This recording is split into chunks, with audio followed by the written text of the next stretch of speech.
来到香烟关会要请食好料的冰果店，虽然家己5月因为疫情也少出门到2成，6月才慢慢恢复到5、6成。不过，游玩专业协停即摆由热血玩台南的部落客甲北部所串联的公益行动，希望提升会口的质量，同时帮助台南各农。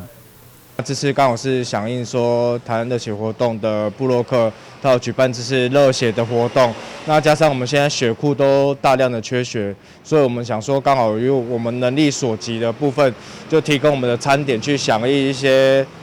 回应社会这样子，那回馈大家这样子，就是说我们的状况可以就是尽量帮助社会这样子。参照冰果店的热心，由刘德清个人脸书所号召的关怀行动，无到一天，达到20间店，提供超过2000份的美食，打算伫7、8月期间达到2000地转会。血库啊，其实从4月开始就开始在捐血，在缺血。那其实大家一直都有来号召，但是我们想说，就是透过我们部落客的力量，我们从台北的那个爆肝护士开始号召。然后我们台南就是一起发起这个捐血的活动，对，那我们这次就是以捐血的你很帅这个来为主题，对，就是主要是想要让更多年轻人可以来参与这个活动，对，那这次活动开始从礼拜1开始到现在，那已经捐出了大概快1000袋，那我们这次其实总目标是2000呐，所以我们这次是从7月5号、7月9号，然后8月还有一场，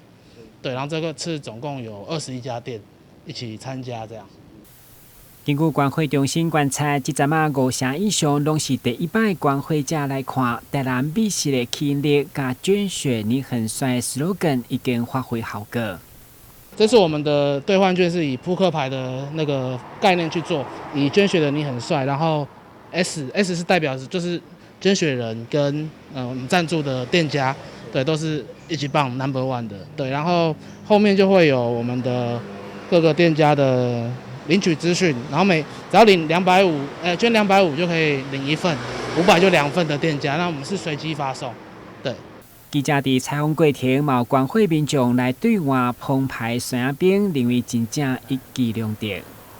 这一次的活动就是捐完血之后，就是可以看到有21家的台南美食的产品可以选，然后我有看到伴手礼，然后下到米糕，然后还有一些便当，包括冰品都可以做选择，这样子我觉得非常棒。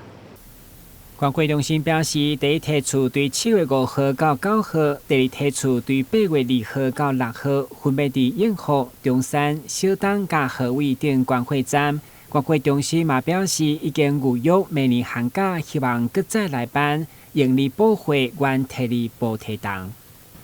你补血，我们帮你补体重。但新闻顾问及何乔邦采访报道。